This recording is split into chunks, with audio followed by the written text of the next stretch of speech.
What is up, everybody? This is Easy Street Gaming, bringing you another Brutal Age video. This is on Bonefist. He's a 3-star brawler. We've already put this video out, but there was something wrong with the audio, so I'm going to redo the audio for all the English-speaking people. And I guess it doesn't really matter if I explain this, because if you don't speak English, you can't understand me. Thanks to Mike the Red for informing me about the other video. So Bonefist, he's pretty tough. He's been really tough for me to find the real value, because he's a one-on-one attacker for the most part. But I have seen him in the elite ranked matches, and he does pretty well. He does pack a wallop to that one-on-one. So we'll go over all the different advantages for him. I believe all three Bonefists have the uppercut punch. This is his basic first skill attack. He has a 50% chance to inflict taunt on the enemy. Taunt means that he will pull the enemy off of whatever partner they were going to attack and make them attack him. And he has very high health. That's one of his advantages. So pretty big skill. Taunt is actually a pretty important skill. So pulls the enemy off of whatever target, puts him on himself. Second skill is the heavy punch. This is when you'll attack the enemy and deal damage based on a certain percentage of his own max health. So get his health points up as high as possible, and that attack will get even stronger. So another, I mean, these are kind of all the one-on-one attacks from your 3 stars. They're not really much at first, and there's a lot of investment to get him to 6-star, but once you get him up to 6-star, level 40, he's going to do a lot of damage to that one enemy. Remember, blue restrains red, so he'll be beating down the red partners. He is a defense partner.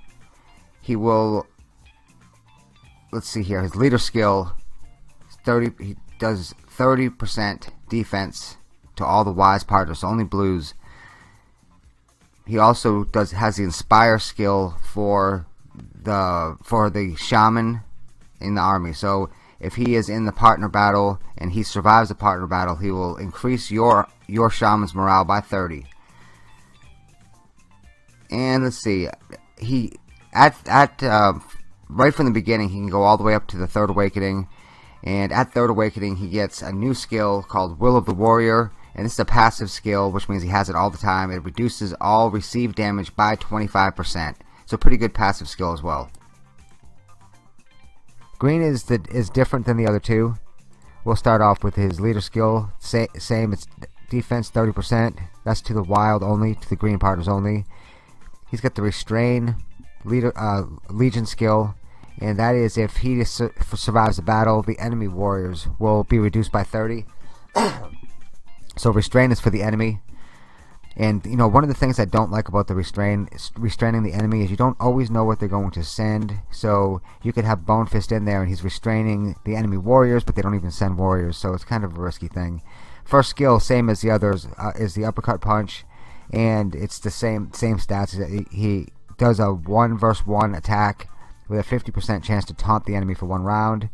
Then the battle cry, it increases his attack for 2 rounds.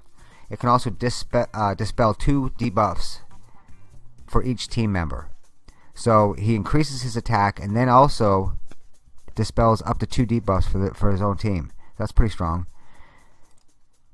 Going on to the 3rd awakening. First, the basic stats. Hit points go up to 6,022. Attack and defense. Defense is up pretty high for a 3-star, 451. And attacks at 199. And once Bonefist Green is to the 3rd awakening, he gets the new skill, the pressure bomb. This looks awfully similar to the green daggers attack, his skill. The pressure bomb attacks all enemies and reduces the action bar by 30%, so that kind of slows him down. And then red, I think red might be the best one. I know that green starts off the worst, and then it gets a lot better once it gets to the 3rd awakening. Let's see about red. He starts off with the leader skill, gives defense 30% to any red partner. Legion skill, he inspires his own team's morale, the Beastmasters, by 30. And then his skills, first skills like the other two is the uppercut punch. That's an attack one player, gives that 50% chance to taunt the enemy for 1 round. And the heavy punch, also the same, and that means that their damage, same as blue, attacks the enemy with a heavy punch. That's another one-on-one attack, and the damage is based on a certain percentage of, it says its max hit point. So that's based on their health points. No, I'm sorry. See, that's confusing, but it says up here, to help us out, those of us that get confused easily, that it deals damage based on his own max HP instead of its down here. It's no good. Okay, moving on. Going to the 6-star Third Awakening. Health goes all the way up to 7,000. Attack is the highest out of all of them, 324. Defense 265. Still listed as a defense partner. Gets the Dragon Punch. Attacks 3 times. Each attack has a 15% chance to stun the enemy for 1 round. Deals higher damage with a higher max health point. Trying to make the adjustment to health point instead of my old hit point days. So that can be it. Now you will see the Third Awakened Bonefist in ranked matches. They are pretty tough. Also, you also see them at the very top stages of adventure, and those are like level 44. So those are a little stronger than you can get it, but they're also pretty tough. So that there is a chance to improve these guys a lot further than their basic stats kind of reflect. War patterns for Blue Bonefist. All 3 of these I've got pretty much built the same way, although there are some variations. Because Blue Bonefist, a little hard time with that, does damage based on his max health points. You want to get his health points up as high as possible. Remember, we always work with what he does best already. So I would suggest doing 6 hippo, speed on the left hand, health point on the helmet on the right hand. And you see a lot of big partners built like this. You see Blue Nomad built like this. A lot of people use all 6 hippo on him, get his hit points way up to 24,000 on the bonus side, and then it just keeps him alive longer, makes him more effective. Bonefist is very similar to that. He has some pretty basic attacks, but one of his benefits is that he has high hit points and you can keep him alive for a long time. You just have to really pay attention to hit the sub stats on him. Moving on to green, I have him at the same way with 6 hippo, speed in the left hand, hit point head and right hand.